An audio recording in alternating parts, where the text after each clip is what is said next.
Hello friends, हम लोग पहुंच गए हैं अपनी बुक के लास्ट चैप्टर पर। और माइक्रो इकोनॉमिक्स में आपने सारे चैप्टर्स पढ़े होंगे तो काफी इंटरेस्टिंग भी लगा होगा और बहुत सारी चीजें समझ में भी आई होंगी। सिस्टमेटिक सब्जेक्ट है, ये भी समझ में आ गया होगा कि ये सारे चैप्टर्स कैसे एक दूसरे से कनेक्टेड हैं। और उसी श्रृंखला में ये चैप्टर भी हमारा कनेक्टेड है फोर्थ चैप्टर से खास तौर से, और फिफ्थ को भी थोड़ा बहुत हम लोग अभी आगे देखेंगे चैप्टर को, तो वहां से भी हमें कनेक्शन दिखेंगे। नाम है इसका नॉन कॉम्पिटिटिव मार्केट्स, प्रतिस्पर्धा रहित। अब आमतौर पर हम लोग जो प्रतिस्पर्धा है उसका जो अर्थ लेते हैं और प्रतिस्पर्धा रहित होने का जो अर्थ लेते हैं वो इकोनॉमिक्स में एग्जैक्टली वैसा नहीं होता है। जैसे हम लोग श्रम की जो डेफिनेशन लिया करते हैं वर्क की, है ना, कक्षा 11 में मैंने आपको पढ़ाया था। तो जो जिस काम की मॉनेटरी वैल्यू है, जिसका किसी अर्थव्यवस्था में पैसे दिए जा रहे हैं, उसी को श्रम बोला जाता है। घर में महिला काम कर रही है, रोटी बना रही है सारे बच्चों के लिए, सारे परिवार के लिए, उसको हम श्रम नहीं बोलते हैं। ऐसे ही क्यों नहीं बोलते हैं? क्योंकि हमारे ऐसा नहीं है कि हम लोग कुछ जो अर्थशास्त्र पढ़ने वाले लोग हैं, अर्थशास्त्री, वो लोग बहुत दुष्ट हैं, ऐसा नहीं है। हमें चीजों को पढ़ना रहता है और उन चीजों को पढ़ने के लिए हम नए शब्द बनाते चले जाएंगे तो भी बहुत समस्या होगी।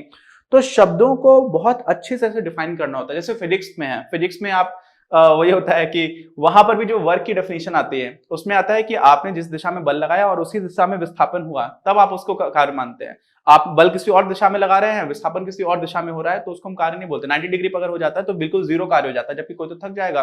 ठीक है, जैसे कोई कुली है, सिर पे भार लेकर के चल रहा है और चलता जाए तो उसको हम लोग बोलते हैं कि ये तो उसमें कार्य नहीं मानते हैं, कि कार्य तो कुछ भी नहीं हुआ। तो जो आमतौर पर हम लोगों का जीवन होता है उसमें हम शब्दों की जो परिभाषा लेकर के चलते हैं और किसी विषय को पढ़ने में जो परिभाषा होती है उसमें थोड़ा अंतर हो जाता है, क्योंकि विषय में हम लोग कुछ स्पेसिफिक चीजों को पढ़ना चाह रहे होते हैं और इसीलिए उन शब्दों का उस कॉन्टेक्स्ट में क्या अर्थ है ये समझना बहुत महत्वपूर्ण है।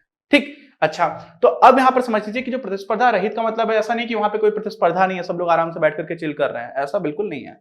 ठीक, पूर्ण प्रतिस्पर्धा का भी क्या मतलब था वो हम लोगों ने फोर्थ चैप्टर पढ़ा था, उसी को रिवाइज करते हुए ही हम कनेक्शन बना करके इस चैप्टर को स्टार्ट करेंगे। तो उसमें क्या क्या कंडीशन थी? जो हमारा एक पूर्ण प्रतिस्पर्धी बाजार हुआ करता था जिसको हम लोग बोलते थे परफेक्ट कॉम्पिटिशन। क्या बोलते थे? Perfect competition. परफेक्ट कॉम्पिटिशन में क्या चीजें होती हैं? चार हम लोगों ने कंडीशंस लिखी थी। पहली कंडीशन होती है कि बहुत सारी फर्म्स हैं। क्या है? बहुत सारी फर्म्स हैं और बहुत सारे कंज्यूमर्स हैं, यानी कि फर्मों की संख्या भी बहुत ज्यादा है और उपभोक्ताओं की संख्या भी बहुत ज्यादा है। फर्म्स को हम लोग हिंदी में भी फर्म बोल देते हैं और इसलिए फर्मों भी बोलते हैं, वो चलता है। मतलब क्या हुआ इसका कि मान लीजिए कोई इंडस्ट्री जिसमें 1 लाख फर्म्स हैं, सारे लोगों की 1 लाख दुकानें हैं, सारे ऐसे मान लीजिए किराना की दुकानें हैं, 1 लाख दुकानें एक लाइन से। ठीक, अब उन सारी दुकानों में पूरे बाजार में जो सामग्री बेची जा रही है उसमें किसी एक दुकान का हिस्सा तो बहुत ही छोटा है, वो एक दुकान प्राइस भी चेंज नहीं कर पाएगी, तो सारे लोग का प्राइस टेकिंग बिहेवियर हो जाता है। जो भी कीमत निर्धारित है पहले से ही बाजार में, वो उपभोक्ताओं को भी और फर्म को भी लेनी पड़ती है। उपभोक्ता बहुत सारे होने का मतलब क्या होता है कि अगर बहुत सारे उपभोक्ता हैं, ठीक है, 1 लाख दुकानें थी, 1 करोड़ उपभोक्ता है, अब उसमें आप अकेले हो, आप बोल रहे हो नहीं नहीं नहीं हमें तो ये सस्ते में चाहिए, सारे लोग एक रेट पे खरीदने के लिए तैयार हैं। आप अगर सस्ते में चाहोगे तो आपको कोई देगा ही नहीं कि इससे कम में दे दो। क्यों? क्योंकि आप नहीं ले रहे हो तो बाकी लोग तो ले ही रहे हैं। तो होता क्या है कि परफेक्ट कंपटीशन की पहली कंडीशन का जो अर्थ है वो ये है कि बहुत सारे फर्म्स हैं, बहुत सारे उपभोक्ता हैं, जिससे कि पूरे बाजार की तुलना में आपका साइज नगण्य है। पूरे बाजार में जितनी फर्म्स है उसकी तुलना में अगर आप निकल जाते हो, पूरे बाजार का जो साइज है, तो आप नगण्य हो। एक फर्म पूरे बाजार में जितने उपभोक्ता हैं उसकी तुलना में अगर आप भी निकल रहे हो तो भी बाजार पर कोई फर्क नहीं पड़ेगा। यह है पहली बात। दूसरा assumption क्या आता है? पहले से ही रिलेटेड है। दूसरा assumption होता है कि सारे लोगों को फ्री एग्जिट और फ्री एंट्री, फ्री एंट्री और फ्री एग्जिट। मतलब क्या है कि भाई जिसको भी कोई उत्पादन शुरू करने का मन हुआ कि अरे यार ये एक बात सेगमेंट है, इस सेक्टर में चलते हैं और इस सेक्टर में फायदा हो सकता है, किसी को भी आना है कोई भी आ जाओ, किसी को लग रहा नहीं यार नुकसान हो रहा है तुरंत निकल लिए, कोई बैरियर्स टू एंट्री नहीं है, ना ही एग्जिट है। आपने उत्पादन जब करना है करो। अभी एग्जिट में भी बैरियर्स होते हैं, कई लोग सोचते हैं कि यार हाँ बाजार में घुसने में तो कई बार लाइसेंस है, कई तरह की चीजें होती हैं। ऐसे ही एग्जिट करने में भी कई बार होता है कि आपके पास इतने कम से कम इतने एम्प्लॉइज हैं, तो आपको बाहर निकलना है तो आपको सरकार से परमिशन लेनी होगी, क्योंकि इतने सारे लोगों का आप बेरोजगार कैसे बना सकते हो। तो बहुत सारी चीजें होती हैं। तो यहां पर हम लोग क्या मानते हैं कि कोई भी फर्म आ सकती है, जा सकती है। ठीक, अच्छा, ये दूसरा हमारा assumption था। कब? परफेक्ट कॉम्पिटिशन में, पूर्ण प्रतिस्पर्धी बाजार में। तीसरा होता है कि जितनी भी फर्म्स है ना, जितनी भी हैं, वो एकदम एक जैसा प्रोडक्ट बना रही है, एकदम आइडेंटिकल है। मतलब क्रिकेट की बॉल है तो सारी जितनी भी फर्म्स है सब एक जैसी बॉल बना रही हैं। जितनी भी दुकान अगर बेच रही है, किसी कोई इंडस्ट्री है तो उस इंडस्ट्री में सारी दुकान एकदम एक जैसा सामान बेच रही है, एकदम एक जैसे पैसे पर, कोई अंतर नहीं है, एग्जैक्टली आइडेंटिकल है। क्या है? आइडेंटिकल। अच्छा, रियल लाइफ में ऐसा होता है क्या? क्रिकेट की बॉल बनाने वाली बहुत सारी कंपनीज हैं, है ना, अलग अलग कंपनीज अलग अलग तरह की बॉल बनाती हैं, थोड़ा सा डिफरेंस दिखता है, ठीक। ऐसे ही साबुन बनाने की कंपनीज है, कितने सारे ब्रांड्स दिखते हैं हमें, सबका नाम अलग अलग होता है, रियल लाइफ से दूर है। लेकिन यहाँ पर ये मानते हैं कि कोई भी डिफरेंस नहीं है, और अगर कोई डिफरेंस नहीं होगा तो आपसे सामान खरीदें या किसी और से खरीदें या किसी और फर्म का खरीदें, कोई फर्क पड़ेगा क्या? नहीं पड़ेगा। क्यों? क्योंकि जो वस्तुएं हैं वो एक दूसरे की पूरी परफेक्ट सब्स्टिट्यूट्स होती है। क्या होती हैं? पूर्ण स्थानापन्न। आप कहीं से भी खरीद लो, एग्जैक्टली रिप्लेस कर सकते हो। जैसे मान लीजिए दो मार्कर्स हैं, अलग अलग कंपनी के हैं, तो आप ये मार्कर अगर नहीं खरीदो तो दूसरे का खरीद लोगे। क्यों? क्योंकि बहुत क्लोज सब्स्टिट्यूट है, परफेक्ट नहीं है। आप इससे जो काम कर पा रहे थे उससे भी वही कर पा रहे हो, लेकिन एग्जैक्टली वैसा नहीं है, अंतर है। जैसे मान लीजिए कोई भी है, i20 गाड़ी लेनी है या फिर स्विफ्ट लेनी है, ठीक है, तो मारुति सुजुकी की स्विफ्ट है और हुंडई की i20 है। अब i20 और स्विफ्ट में बोलना है कि हाँ एक ही प्राइस रेंज में लगभग और बहुत सारी चीजें बहुत सिमिलर हैं, तो ऐसा बोल सकते हैं कि ये क्लोज सब्स्टिट्यूट्स हैं, ऐसा बोला जा सकता है। बहुत ज्यादा क्लोज तो नहीं है, बट काफी सारे मैनर्स में क्लोज भी हैं। लेकिन आप सोचो कि नहीं, एक सारी ही कंपनी स्विफ्ट ही बना रही है, जितनी भी है, ये भी स्विफ्ट बना रही है, ये भी स्विफ्ट बना रही है, सिर्फ स्विफ्ट है दुनिया में और कोई गाड़ी नहीं है, तो क्या हो जाएगा? तब हम उसको बोलेंगे कि ये इस इंडस्ट्री में परफेक्ट कंपटीशन है, ठीक। अच्छा, ये तीसरी बात हो गई। चौथी बात क्या हुई? चौथी बात हुई पूर्ण जानकारी होती है फर्म्स को भी और जो हमारे उपभोक्ता हैं उनको भी। किस बारे में? सारी फर्म्स को जानकारी है कि इनपुट कॉस्ट कितनी है, जो चीज उनको भी तो सामान खरीदना पड़ता है बनाने के लिए, अगर कुछ प्रोड्यूस कर रहे हैं, कुछ भी कार ही बना रहे हैं तो उनको बहुत सारी चीजें खरीदनी पड़ेंगी, फिर मजदूरों को सैलरी देनी पड़ेगी, वो सारी चीजें को उनके बारे में पूरी जानकारी है। ऐसे ही जो आउटपुट निकालेंगे उसको कितने में बेचना है इसकी पूरी जानकारी है। सारे कंज्यूमर्स के बारे में पूरी जानकारी है। ऐसे कंज्यूमर्स को सारी फर्म्स के बारे में जानकारी है, कौन कितना आउटपुट निकाल रहा है, कितनी कॉस्ट है, कहां पर अवेलेबिलिटी है, सब कुछ पूर्ण जानकारी का assumption है। ये सारी बात हम लोग अपने 4th चैप्टर में कर चुके थे, तो अभी तक रिपीट क्यों किया? रिपीट इसलिए किया क्योंकि इसी से पूरी तरह से लिंक्ड है हमारा 6th चैप्टर। और 6th चैप्टर में हमारे ये जो assumption है दूसरा क्या है? बैरियर्स टू एंट्री और एग्जिट नहीं है पूर्ण प्रतिस्पर्धा में, लेकिन अगर बना दिए गए, क्या कर दिया गया? आराम से स्वतंत्रता नहीं है, अगर आपको सेक्टर में आना है तो स्वतंत्रता नहीं है, जाना है तो स्वतंत्रता नहीं है। ऐसी स्थिति में अगर आपने ये बना दिया तो इसी से मतलब ये अजम्पशन जो था, जो हमारी ये मान्यता थी, इसको अगर हमने निरस्त कर दिया कि फर्मों को उत्पादन शुरू करने और बंद करने की स्वतंत्रता है, नहीं है स्वतंत्रता, नहीं कर सकते, ये हो गया अब, ठीक। तो इन्हीं में से हम एक एक अजम्पशन को हटाएंगे, वहां से देखेंगे कि क्या हो जाएगा। तो जब हम इस अजम्पशन को हटाएंगे तो क्या होगा वास्तव में? फिर क्या फर्मों की संख्या बहुत ज्यादा रह पाएंगी? सोचिए, नहीं रह पाएगी, फर्म्स हो जाएंगी कम। क्यों? क्योंकि कोई भी मुंह उठा करके नहीं आ सकता, आपको ये बनाना नहीं आ सकते, ठीक। तो ऐसी स्थिति में अभी तो जिसको भी आना आता चला जा रहा है, फर्म्स की संख्या कम होती जाएगी, कम होती जाएगी, कम होती जाएगी, कम होती जाएगी, कम होती जाएगी, कुछ फर्म्स बचेंगी जो कंपीट कर पा रही होंगी। जैसे इंडिया में टेलीकम्युनिकेशन सेक्टर है। अब टेलीकम्युनिकेशन में हम लोग मोबाइल से कॉल करते हैं, डेटा यूज करते हैं, तो पहले कौन कौन सी कंपनीज थी?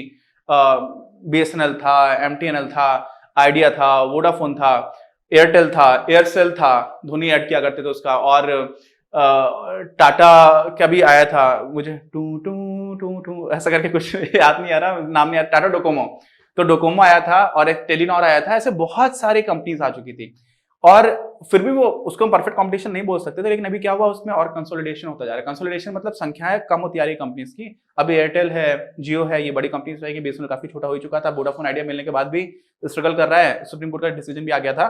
तो जब ऐसा सेक्टर बन जाए जिसमें किसी भी कारण की वजह से, नॉट नेसेसरी लाइसेंस, कई बार ऐसा होता है कि कॉस्ट इतनी बड़ी होती है, इतना बड़ा आपको सेटअप करना पड़ता है कि उसमें बहुत ही कम लोग एंटर कर पाएंगे। तो जब बहुत कम लोग रह जाते हैं, कोई फिक्स संख्या नहीं है, 4, 5, 6, 7 इतने लोग हैं, तो उसको हम लोग बोलते हैं ऑलिगोपॉली। क्या बोलते हैं? ऑलिगोपॉली, अल्पाधिकार। हिंदी में ट्रांसलेशन अच्छा नहीं है, दुर्भाग्य है, क्योंकि इकोनॉमिक्स विषय का जो डेवलपमेंट हुआ है वो काफी हद तक बहुत नया विषय है, अभी भी डेवलपमेंट चल ही रहा है बहुत अच्छे से, वेस्टर्न कंट्रीज में हुआ है। तो हम लोग इंग्लिश टर्म्स को यहाँ पे ध्यान से समझेंगे, हिंदी में भी हम लोग यूज करेंगे, कोई दिक्कत नहीं है कि मैं वो भी लिख करके दूंगा, लेकिन आपको समझ में आना चाहिए जब ये कंडीशन नहीं होगी तो ये वाली कंडीशन भी फेल कर जाएगी, और यानी कि पहली और दूसरी जब कंडीशन हट जाएंगी तो हमें क्या मिलता है? तो हमें मिलता है अल्पाधिकार। जो मार्केट मिलेगा, जो मार्केट स्ट्रक्चर बन जाता है, उसको हम लोग बोल देते हैं अल्पाधिकार, और इसको हम लोग इंग्लिश में बोलते हैं ऑलिगोपॉली। क्या बोलते हैं? ऑलिगोपॉली।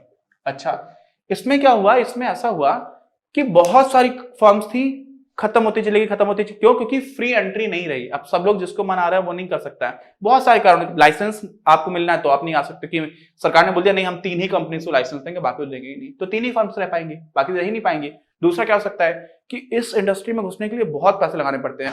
मुकेश अंबानी जी का एक इंटरव्यू है जिसमें पहले ऐसा एस्टिमेटेड था कि जियो में 1.5 लाख करोड़ का इन्वेस्टमेंट होगा, और वहां पर क्रेडिट करके बोलते हैं कि 1.5 लाख का नहीं, 2.5 लाख करोड़ रुपए का इन्वेस्टमेंट किया है जियो को लाने के लिए। तो 2.5 लाख करोड़ का इन्वेस्टमेंट हुआ, यानी कि हर आदमी तो कर नहीं सकता।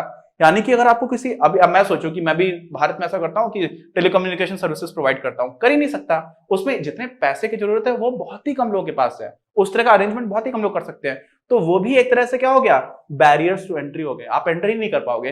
तो ऐसी स्थिति में जब बहुत ही कम कंपनीज बचती हैं, उनको हम क्या बोलते हैं, बहुत ही कम कंपनीज या फर्म्स हैं। कंपनी नहीं बोलना चाहिए नॉर्मली इस तरह के पढ़ाने के टाइम पर, क्योंकि फर्म का मतलब क्या होता है, सोल प्रोप्राइटरशिप भी हो सकती है, अकेला भी मालिक हो सकता है, वो भी काम कर रहा हो, है ना, पार्टनरशिप भी हो सकती है। कंपनी क्या होता है, एक स्पेशल तरह का व्यवसाय होता है, जो हम लोगों ने कक्षा 11 में पढ़ा था, किसमें, बिजनेस स्टडीज में। तो आप समझिए कि अल्पाधिकार हो जाता है जब कम लोग बचते हैं। अब इसी में हम लोग थोड़ा और एक्सट्रीम पे चले जाते हैं कि भाई एक ही कंपनी काम कर पा रही है, और भी लोग एलिमिनेट होते चले गए, और भी लोग चले गए हट गए।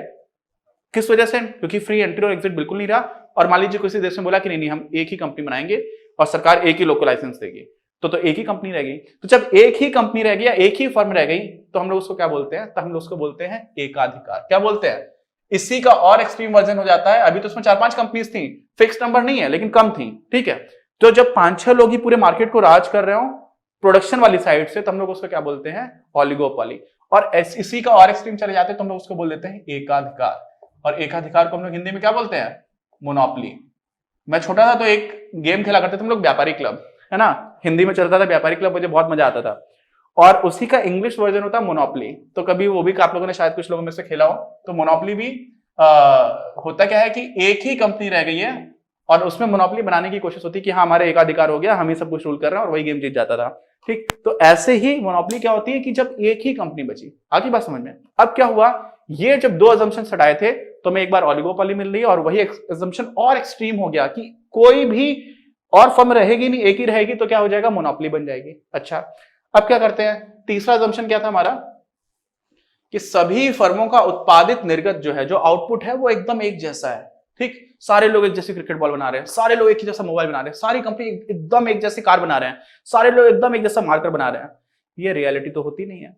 रियलिटी क्या होती है कि आपको स्मार्टफोन चाहिए तो बहुत सारी कंपनीज है इंडिया में, चाइनीज कंपनी बहुत सारी है, एमआई है ना, रेडमी है, वीवो है, ओप्पो है, सब चाइनीज कंपनीज है, सैमसंग है आपका साउथ कोरियन कंपनी है, फिर सोनी है जापानीज कंपनी है, माइक्रोमैक्स इंडियन कंपनी है। तो ये सारी कंपनीज क्या कर रही हैं, अपना अपना मोबाइल लेकर के आ रही है जो बहुत क्लोज सब्स्टिट्यूट्स हैं। आपको लगता है इस मोबाइल में तो वही है, इसमें भी तो वही है, क्यों? क्योंकि बहुत सारे एप्लीकेशन तो आपको वही मिल रहे होते हैं। गूगल जैसे सर्विस प्रोवाइडर्स ऐसे लोग हैं जो अपने एप्लीकेशन और सर्विसेज दे रहे हैं, वो तो सारे मोबाइल्स में आपको लगभग मिल जाएगा। तो आप देखते हो बहुत क्लोज है, एग्जैक्टली आइडेंटिकल नहीं है, लेकिन पूर्ण प्रतिस्थानापन नहीं है। पूर्ण स्थानापन का मतलब क्या होता है, एकदम सेम। ऐसा तो नहीं कि आपने वीवो का फोन लिया और सोनी का फोन लिया तो आपको लगेगा एकदम एक जैसा है, ऐसा तो है नहीं। तो क्या करोगे आप, क्लोज सब्स्टिट्यूट्स देखते हो, काफी क्लोज है, लगभग आप इनको रिप्लेस कर सकते हो। क्यों? क्योंकि सोचता है कंज्यूमर क्या, ये भी देखो 7,000 रुपए का फोन मिल रहा है और ये भी 7,100 का है, लेकिन इसमें ये फीचर ज्यादा है। अब वो पैसा ज्यादा मैटर करने समझ रहे हैं कि उसको लगता है 100 रुपए क्यों महंगा है, इसमें तो ऐसा कुछ डिफरेंस है नहीं। तो क्लोज सब्स्टिट्यूट्स में भी प्राइसेस लगभग वो बराबर होना स्टार्ट हो जाते हैं। तो ऐसी स्थिति में क्या होता है, जब हम लोग क्लोज सब्स्टिट्यूट्स की बात करते हैं, बहुत सारी कंपनीज है, मोबाइल बनाने वाली इंडिया में बहुत सारी कंपनीज हैं, ठीक है, लावा बहुत सारी है। तो अब ऐसी स्थिति में क्या होता है, ऐसी स्थिति में हम लोग इसको बोल देते हैं इस तरह का मार्केट जिसमें बहुत सारी कंपनीज हैं लेकिन एग्जैक्टली एक जैसा प्रोडक्ट नहीं बना रही हैं, बहुत सारे कंज्यूमर्स भी हैं, तो उसको हम लोग बोल देते हैं, यानी कि ये वाला assumption गायब हो गया, एक दूसरे का स्थानापन नहीं रहा, लगभग सब्स्टिट्यूट्स हो गया, क्लोज सब्स्टिट्यूट्स, ठीक है, लगभग क्या हो गया, स्थानापन, यानी कि क्लोज सब्स्टिट्यूट्स हो गया। तो ऐसी स्थिति में हम लोग बोल देते हैं इसको मोनोपोलिस्टिक कंपटीशन। क्या बोलते हैं हिंदी में, बोलते हैं इसको एकाधिकार प्रतिस्पर्धा। तो ये 3 नए तरह के मार्केट्स निकल कर के आए जो पूरी तरह से कंपटीशन, पूर्ण प्रतिस्पर्धी नहीं है। क्यों नहीं है? क्योंकि जो पूर्ण प्रतिस्पर्धा की परिभाषा थी उसमें ये 4 चीजें थी। इन 4 में से जब दूसरी चीज गायब होने लगी तो पहली चीज भी गायब होने लगी, क्योंकि दूसरा और पहला असम्पशन काफी रिलेटेड है। तो ऐसी स्थिति में क्या हुआ, अल्पाधिकार बनने लगा, और जब एक की फर्म रह गई तो हमारा मोनोपोली बन गया। तो ये क्यों हो गया, ये नॉन कॉम्पिटिटिव मार्केट्स क्यों हैं? क्योंकि इसमें जो कंपटीशन मार्केट है, परफेक्ट कंपटीशन वाला मार्केट है, उसकी कंडीशंस डाइल्यूट हो जा रही है, उसकी कंडीशंस हट जा रही है। तो जब ये दोनों कंडीशंस एक तरफ से हटी तो ये दोनों मार्केट्स मिल गए। जो हमने ये वाली कंडीशन हटाई तो हमें क्या मिला? मोनोपोलिस्टिक कंपटीशन, एकाधिकार प्रतिस्पर्धा। तो अब इन्हीं सारे बाजारों को हम लोग एक एक करके पढ़ेंगे अपने आगे वाले चैप्टर में। ये बेस समझना बहुत इंपॉर्टेंट होता है। कई बार लगता है कि समझ में नहीं आता, ऐसे हम एक एक चीज रटते चले जाते हैं, अच्छा ये होगा तो ऐसा होगा, क्यों होगा ऐसा वो नहीं समझ में आता है। तो उम्मीद है कि आपको वीडियो पसंद आया होगा। वीडियो पसंद आए तो प्लीज लाइक करें, चैनल को सब्सक्राइब नहीं किया अभी तक तो सब्सक्राइब करें, बाकी लोगों के साथ शेयर करें और बेल आइकन दबाना ना भूलें, जिससे कि हमारा कोई भी नया वीडियो आता है तो आपको मिलता रहे। मिलते हैं हम लोग अपने अगले वीडियो में। अपनी क्लास का उद्देश्य आप सभी के लिए आप ही की भाषा में गुणवत्तापूर्ण शिक्षा उपलब्ध कराना है।